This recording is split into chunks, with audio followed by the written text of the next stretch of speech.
Malaysia চীন সফর শেষে ঢাকার পথে প্রধানমন্ত্রী। ভেনেজুয়েলায় জোড়া ভূমিকম্পে নিহত বেড়ে 235, আহত 4,500। নকআউটে ব্রাজিল বনাম জাপান, আত্মবিশ্বাসী জাপান কোচ মোরিয়াসু। স্বাগত জানাচ্ছি আশা হোম কেয়ার প্রাইম নিউজ আয়োজনে। আপনাদের সাথে আছি আমি হাবিবুর রহমান। এতক্ষণ শিরোনাম দেখছিলেন, এবারে বিস্তারিত। ছোটবেলায় আমাকে রেখে মা যখন কাজে যেতেন তখন তার দুশ্চিন্তার শেষ ছিল না, আর এখন আমার সেই অবস্থা। চিন্তা নেই, আপনার পাশে আছে আশা লেক্সা। ভেনেজুয়েলায় একের পর এক দুটি শক্তিশালী ভূমিকম্পে মৃতের সংখ্যা বেড়ে দাঁড়িয়েছে 235 জনে। আহত হয়েছেন অন্তত 4,500 মানুষ। ধ্বংসস্তূপে আটকে পড়া মানুষের কান্না আর বাঁচার আকুতিতে ভারী হয়ে উঠেছে কারাকাস ও লা গুয়েরিয়ার আকাশ। বিস্তারিত ডেস্ক রিপোর্টে। স্থানীয় সময় বুধবার সন্ধ্যা 6টায় প্রথমে 7.2 মাত্রার ভূমিকম্পটি আঘাত হানে। মাত্র কয়েক সেকেন্ডের ব্যবধানে আরও শক্তিশালী 7.5 মাত্রার দ্বিতীয় ভূমিকম্পটি আছড়ে পড়ে। দিনটি ছিল ভেনেজুয়েলার জাতীয় ছুটির দিন, ফলে স্বাভাবিক কর্মদিনের চেয়ে বেশি মানুষ বাড়িতে থাকায় হতাহতের সংখ্যা অনেক বেশি হয়েছে বলে মনে করা হচ্ছে। মার্কিন ভূতাত্ত্বিক জরিপ সংস্থা ইউএসজিএস জানিয়েছে, দুটি ভূমিকম্পই ছিল অগভীর, যথাক্রমে মাত্র 20 ও 10 কিলোমিটার গভীরে। ফলে ভূপৃষ্ঠে ক্ষয়ক্ষতি অনেক বেশি হয়েছে। সবচেয়ে বেশি ক্ষতিগ্রস্ত হয়েছে উপকূলীয় শহর লা গুয়েরা। সেখানে একটি 10তলা হোটেল সহ অন্তত 250টি ভবন ধসে পড়েছে বা মারাত্মকভাবে ক্ষতিগ্রস্ত হয়েছে। কারাকাসের চাকাও এলাকার মেয়র জানান, শুধু একটি ভবনেই 11 জন নিহত ও 23 জন জীবিত উদ্ধার করা হয়েছে। রাজধানীর প্রধান আন্তর্জাতিক বিমানবন্দর মারাত্মকভাবে ক্ষতিগ্রস্ত হওয়ায় বন্ধ করে দেওয়া হয়েছে। বিদ্যুৎ বিভ্রাট ও ইন্টারনেট সংযোগ বিচ্ছিন্ন হওয়ায় ক্ষয়ক্ষতির প্রকৃত চিত্র পেতে বেগ পেতে হচ্ছে বলে জানিয়েছেন কারাকাস ভিত্তিক সাংবাদিক লুইস হার্নান্দেজ। যুক্তরাষ্ট্র $15 কোটি সহায়তার ঘোষণা দিয়ে উদ্ধার দল ও সামরিক জাহাজ পাঠাচ্ছে। পররাষ্ট্রমন্ত্রী মার্কো রুবিও জানান, চিকিৎসা সরঞ্জাম ও মানবিক সহায়তাও পাঠানো হচ্ছে। এছাড়া Dominican Republic, El Salvador, Mexico ও কাতারও সহায়তার হাত বাড়িয়ে দিয়েছে। ইউএসজিএস সতর্ক করেছে, মৃত্যুর সংখ্যা 10,000 ছাড়িয়ে যাওয়ার 42% এবং 1 লাখ ছাড়িয়ে যাওয়ার 33% সম্ভাবনা রয়েছে। উল্লেখ্য, এটি 1900 সালের পর ভেনেজুয়েলায় আঘাত হানা সবচেয়ে শক্তিশালী ভূমিকম্প। 1967 সালের পর এই প্রথম কারাকাসে এত বড় বিপর্যয় নেমে এলো। সেবার ভূমিকম্পে 200 জন প্রাণ হারিয়েছিলেন। ATV USA international desk. Europe জুড়ে চলছে তীব্র তাপপ্রবাহ। অন্তত 10 কোটি 10 লাখ মানুষ 35 ডিগ্রি সেলসিয়াসের বেশি তাপমাত্রার মুখে পড়েছেন। স্পেনে তাপজনিত মৃত্যু ছাড়িয়েছে 212 জনে, আর যুক্তরাজ্য ও সুইজারল্যান্ডে ভেঙেছে জুন মাসের তাপমাত্রার সব রেকর্ড। বিস্তারিত ডেস্ক রিপোর্টে। এএফপির হিসাব অনুযায়ী শুধু ফ্রান্সে 5 কোটি এবং জার্মানিতে 1 কোটি 80 লাখ মানুষ এই দাবদাহের কবলে পড়েছেন। ইউরোপের মোট জনসংখ্যার প্রায় 2/3 অর্থাৎ 38 কোটিরও বেশি মানুষ বৃহস্পতিবার 30 ডিগ্রির বেশি তাপমাত্রার শিকার হয়েছেন। Belgium, Luxembourg, Netherlands, Poland, Hungary, চেক রিপাবলিক ও ক্রোয়েশিয়াও এই তাপপ্রবাহের আওতায় রয়েছে। যুক্তরাজ্যে বৃহস্পতিবার সামারসেটের ইউভিলটনে তাপমাত্রা 36.4 ডিগ্রি সেলসিয়াসে পৌঁছে জুন মাসের সর্বকালীন রেকর্ড ভেঙেছে। মাত্র একদিন আগে হ্যাম্পশায়ারের গসপোর্টে 36.1 ডিগ্রি রেকর্ড হয়েছিল।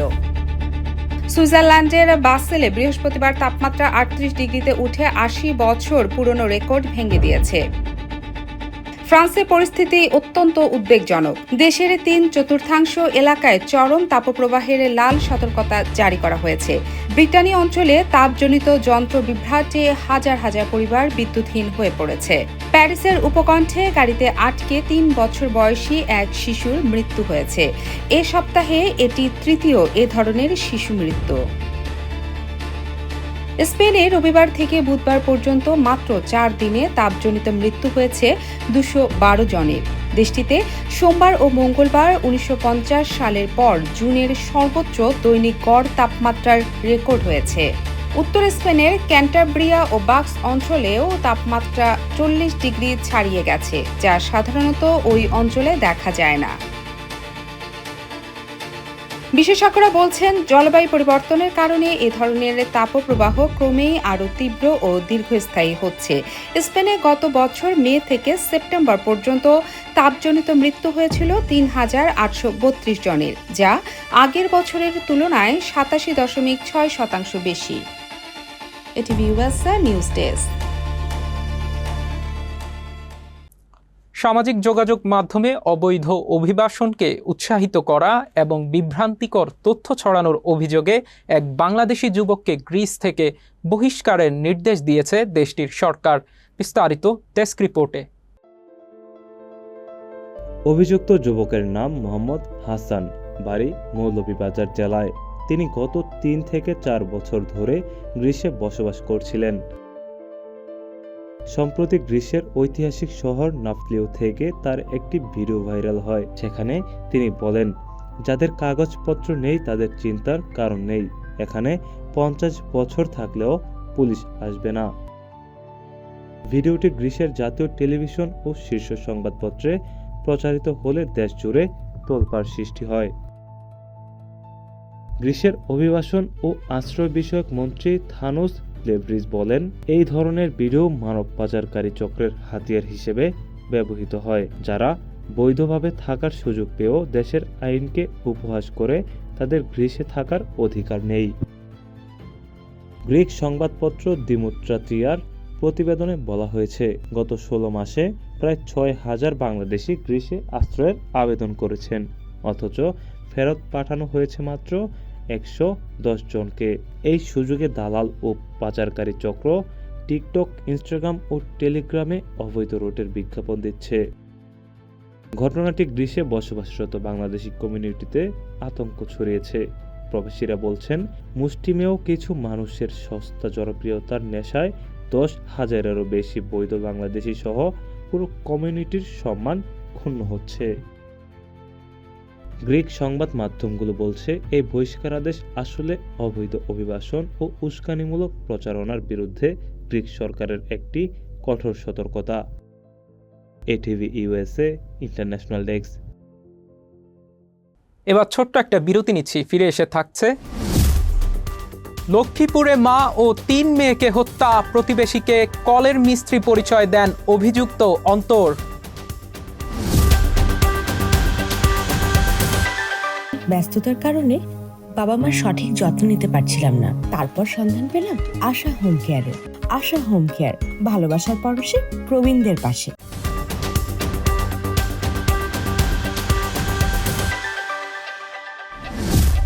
স্বাগত আবারও আশা হোম কেয়ার প্রাইম নিউজ আয়োজনে।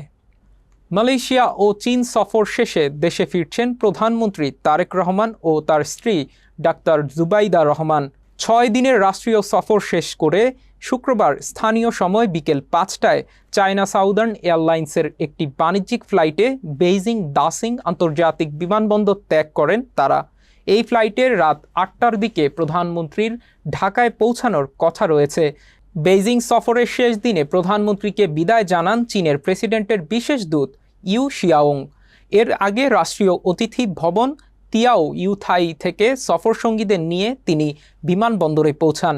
সফরের শেষ দিনে প্রধানমন্ত্রী তারেক রহমানের সঙ্গে চীনের প্রেসিডেন্ট শি জিনপিংয়ের প্রায় 50 মিনিটের দ্বিপক্ষীয় বৈঠক অনুষ্ঠিত হয়। পরে 2 নেতার মধ্যে একান্ত বৈঠকও হয়। বৈঠকের পর প্রধানমন্ত্রী চীনের কমিউনিস্ট পার্টির জাদুঘর পরিদর্শন করেন।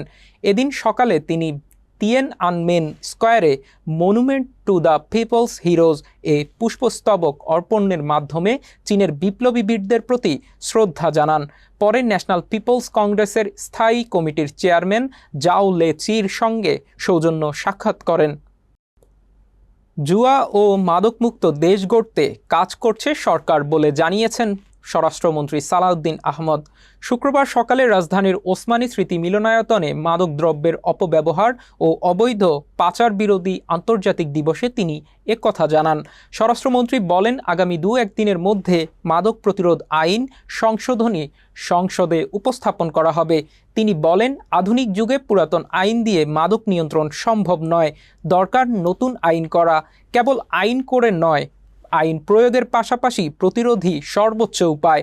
দেশকে উন্নয়নের দিকে নিতে তরুণ সমাজকে মাদক থেকে দূরে থাকার আহ্বান জানিয়ে তিনি বলেন, নারী, শিশু, কিশোর সহ নানা শ্রেণী পেশার মানুষ এখন মাদকের সঙ্গে জড়িত। স্বরাষ্ট্রমন্ত্রী মাদক নির্মূলে প্রশাসনকে আরও শক্ত অবস্থানে থাকার আহ্বান জানান। মন্ত্রী বলেন, আদালতের পাশাপাশি প্রয়োজন মতো মাদক মামলার বিষয়ে ট্রাইব্যুনাল গঠন করা হবে। আইনের পাশাপাশি সামাজিকভাবে সচেতনতা তৈরি করতে হবে, তাহলে মাদকের বিরুদ্ধে লড়াই সহজ হবে। গুমের শিকার ব্যক্তিদের পরিবারের জন্য সরকারিভাবে বিশেষ ভাতা চালুর উদ্যোগ নেওয়া হবে বলে জানিয়েছেন স্থানীয় সরকার, পল্লী উন্নয়ন ও সমবায় মন্ত্রী মির্জা ফখরুল ইসলাম আলমগীর। শুক্রবার রাজধানীর কৃষিবিদ ইনস্টিটিউশন বাংলাদেশ মিলনায়তনে international day in support of victims of torture 2026 উপলক্ষে ক্ষতিপূরণ ও পুনর্বাসনের অধিকার বিষয়ক জাতীয় সংলাপের প্রধান অতিথির বক্তব্যে তিনি একথা বলেন। মন্ত্রী বলেন, গুমের শিকার ব্যক্তিদের ন্যায় বিচার নিশ্চিত করতে দায়ী ব্যক্তিদের বিরুদ্ধে আইনানুগ ব্যবস্থা গ্রহণ প্রক্রিয়া চলমান থাকবে। সব লড়াই সংগ্রামে সরকার আপনাদের পাশে থাকবে। মন্ত্রী আরও বলেন, গুমের শিকার ব্যক্তিদের পরিবারের জন্য সরকারিভাবে বিশেষ ভাতা চালু করার বিষয়টি চলতি বাজেটেই অন্তর্ভুক্ত করার ব্যবস্থা গ্রহণের জন্য সরকারের কাছে প্রস্তাব দেওয়া হবে। লক্ষ্মীপুরের রায়পুরে এক ভাড়া বাসায় মা ও 3 মেয়েকে দা দিয়ে কুপিয়ে নৃশংসভাবে হত্যা করা হয়েছে। অভিযুক্ত যুবক পালাতে গিয়ে স্থানীয়দের হাতে ধরা পড়েন এবং গণপিটুনিতে মারা যান। বিস্তারিত ডেস্ক রিপোর্টে। বৃহস্পতিবার দুপুরে রায়পুর পৌরসভার ধানহাটা এলাকার নদীর পাড়ের একটি ভাড়া বাসায় এই হত্যাকাণ্ড ঘটে। নিহতরা হলেন শাহিনুর বেগম 40 এবং তার 3 মেয়ে সাইমা আক্তার 21, ইকরা বেগম 17 ও শিপা 10। তারা কুমিল্লার হোমনা উপজেলার বাসিন্দা হলেও দীর্ঘদিন ধরে রায়পুরে ভাড়া বাসায় থাকতেন। অভিযুক্ত অন্তর মজুমদার 28, নোয়াখালীর সুবর্ণচর উপজেলার বাসিন্দা। রায়পুরে তিনি ভাসমান ফল বিক্রেতা হিসেবে কাজ করতেন। প্রতিবেশী আফরোজা বেগম জানান, ঘরের ভেতরে থেকে বাঁচাও বাঁচাও চিৎকার শুনে তিনি জানালার পাশে ছুটে যান। পরে জানালা দিয়ে হাতে প্যান্ট নিয়ে ঘরের ভেতরে এক যুবককে দেখে কারণ জিজ্ঞেস করলে তিনি নিজেকে কল ও পাইপলাইন মেরামতের মিস্ত্রি বলে পরিচয় দেন। বিষয়টি অস্বাভাবিক মনে হওয়ায় আফরোজা বাইরে থেকে বাসার দরজা আটকে দেন এবং আশেপাশের লোকজনকে ডাকেন। প্রতিবেশীরা একসঙ্গে ঘরে ঢুকে মেঝে জুড়ে রক্ত এবং মা ও 3 মেয়েকে রক্তাক্ত অবস্থায় পড়ে থাকতে দেখেন। অভিযুক্ত অন্তর পালাতে ভবনের ছাদে উঠে গেলে স্থানীয়রা তাকে আটক করে গণপিটুনি দেন। গুরুতর আহত অবস্থায় পুলিশ তাকে হাসপাতালে নিয়ে গেলে বেলা 2:30টার দিকে সে মারা যায়। রায়পুর থানার ভারপ্রাপ্ত কর্মকর্তা জানান, ঘটনাস্থল থেকে হত্যায় ব্যবহৃত একটি দা জব্দ করা হয়েছে। প্রাথমিকভাবে ধারণা করা হচ্ছে একজনই এই হত্যাকাণ্ড ঘটিয়েছে। তবে হত্যার মূল কারণ এখনো উদ্ঘাটন হয়নি, তদন্ত চলছে। এই নৃশংস হত্যাকাণ্ডের প্রতিবাদে বৃহস্পতিবার রাতে ঢাকা বিশ্ববিদ্যালয়ের রাজু ভাস্কর্যের সামনে মানববন্ধন করেছে ঢাকা বিশ্ববিদ্যালয় লক্ষ্মীপুর জেলা ছাত্রছাত্রী কল্যাণ সমিতি। ATV USA news desk. আবারও একটা বিরতি নিচ্ছি, ফিরে এসে থাকছে বিশ্বকাপের নকআউট পর্বে যারা উঠল, যারা বিদায় নিল।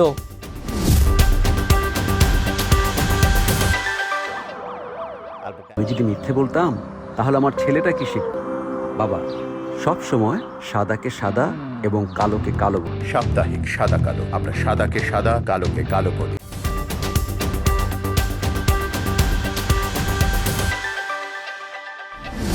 ফিরে এলাম আশা হোম কেয়ার প্রাইম নিউজে। এবার খেলার খবর। ফিফা বিশ্বকাপ 2026-এর গ্রুপ পর্বের অধিকাংশ ম্যাচ শেষ হয়েছে। নকআউটের রাউন্ড অফ 32-এ জায়গা করে নিয়েছে একাধিক দল, আবার বিদায় নিয়েছে বেশ কয়েকটি দল। এখন পর্যন্ত ইংল্যান্ড, স্পেন ও পর্তুগাল নকআউট নিশ্চিত করতে পারেনি। বিস্তারিত ডেস্ক রিপোর্টে। গ্রুপ এ থেকে সহ আয়োজক মেক্সিকো 3 ম্যাচেই জিতে গ্রুপ চ্যাম্পিয়ন হয়েছে। বিশ্বকাপে এই প্রথম তারা সব ম্যাচ জিতল। গ্রুপে দ্বিতীয় হয়ে উঠেছে দক্ষিণ আফ্রিকা, যারা দক্ষিণ কোরিয়াকে 1-0 গোলে হারিয়ে নকআউট নিশ্চিত করেছে। বিদায় নিয়েছে চেক রিপাবলিক। গ্রুপ বি থেকে সুইজারল্যান্ড সহ আয়োজক কানাডাকে 2-1 গোলে হারিয়ে গ্রুপ শীর্ষে উঠেছে। কানাডাও নকআউটে উঠেছে।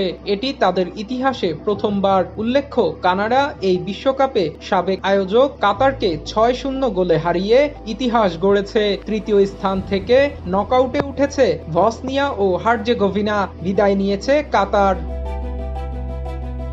গ্রুপ সি থেকে ব্রাজিল 7 পয়েন্ট নিয়ে গ্রুপ চ্যাম্পিয়ন হয়েছে। স্কটল্যান্ড ও হাইতিকে 3-0 গোলে এবং মরক্কোর সঙ্গে 1-1 গোলে ড্র করেছে তারা। ভিনিসিয়াস জুনিয়র 3 ম্যাচেই গোল করেছেন।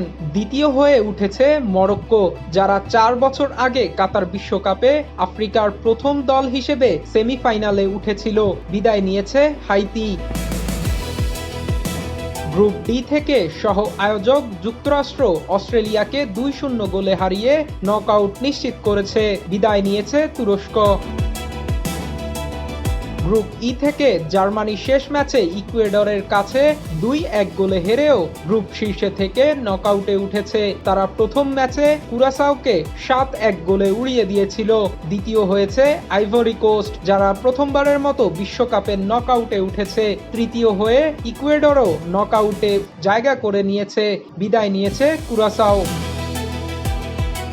গ্রুপ এফ থেকে নেদারল্যান্ডস শেষ ম্যাচে তিউনিসিয়াকে 3-1 গোলে হারিয়ে গ্রুপ শীর্ষে উঠেছে। জাপান সুইডেনের সঙ্গে 1-1 গোলে ড্র করে দ্বিতীয় হয়ে নকআউটে উঠেছে। এটি তাদের গ্রুপ পর্ব থেকে টানা তৃতীয়বার নকআউটে ওঠা। জাপান এই টুর্নামেন্টে 7 গোল করেছে, যা তাদের বিশ্বকাপ ইতিহাসে সর্বোচ্চ। তৃতীয় হয়ে সুইডেনও নকআউটে উঠেছে। বিদায় নিয়েছে তিউনিসিয়া। গ্রুপ আই থেকে ফ্রান্স প্রথম 2 ম্যাচেই জিতে আগেভাগেই নকআউট নিশ্চিত করেছে। কিলিয়ান এমবাপ্পে এখন পর্যন্ত 4 গোল করেছেন। নরওয়ে 2 ম্যাচ জিতে নকআউটে উঠেছে। আর্লিং হাল্যান্ডের আক্রমণ ভাগ তাদের মূল শক্তি। গ্রুপ জে থেকে ডিফেন্ডিং চ্যাম্পিয়ন আর্জেন্টিনা প্রথম 2 ম্যাচে 6 পয়েন্ট নিয়ে এগিয়ে আছে। মেসি একাই করেছেন 5 গোল। তৃতীয় ম্যাচে তারা জর্ডানের মুখোমুখি হবে। বিদায় নিয়েছে জর্ডান।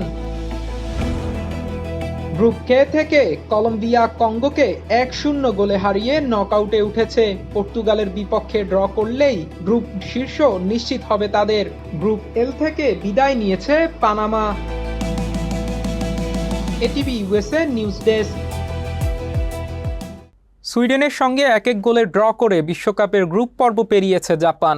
এবার নকআউট পর্বে তাদের প্রতিপক্ষ বিশ্বকাপের সবচেয়ে সফল দল ব্রাজিল। কঠিন এই লড়াইয়ের আগে আত্মবিশ্বাসী জাপান কোচ হাজিমে মোরিয়াসু। বিস্তারিত ডেস্ক রিপোর্টে।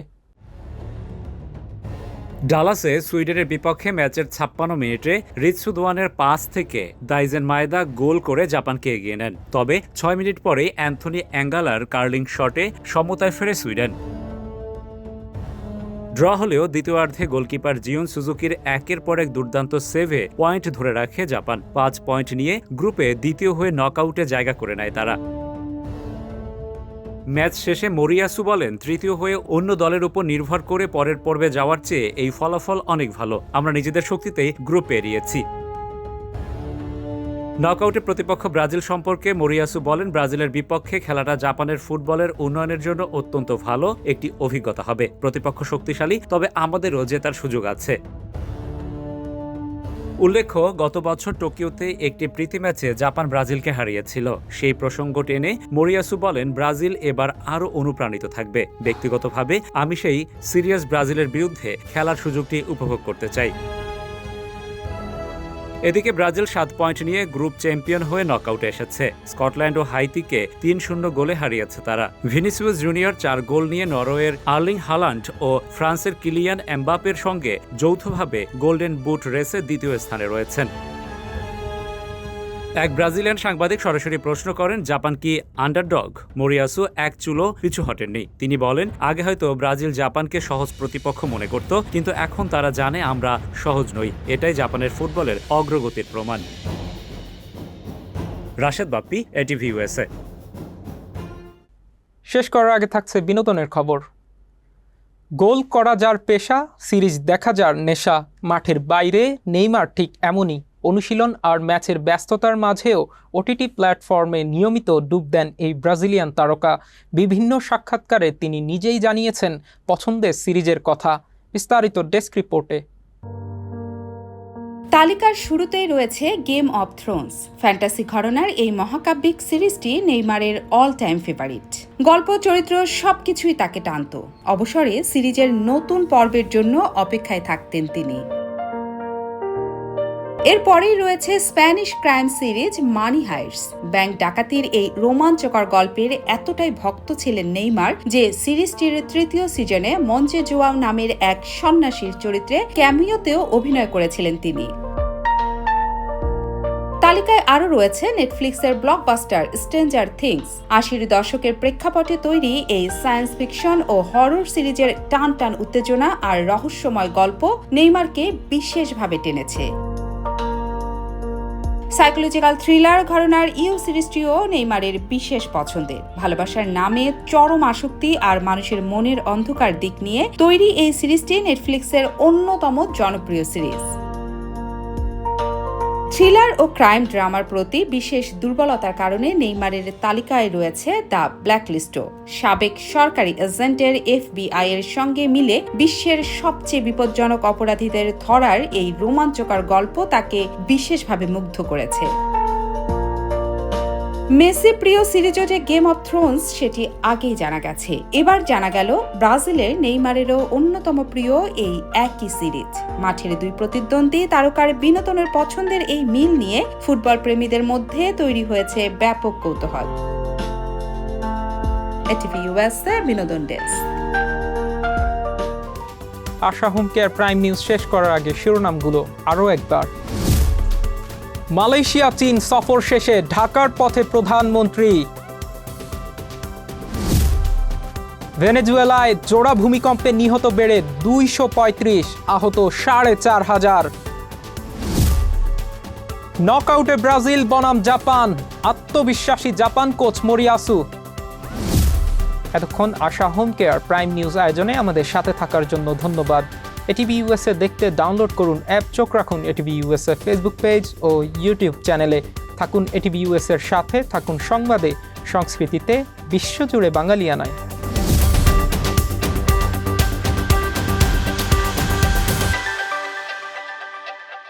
ATV USA বিশ্বজুড়ে বাঙালিয়ানা।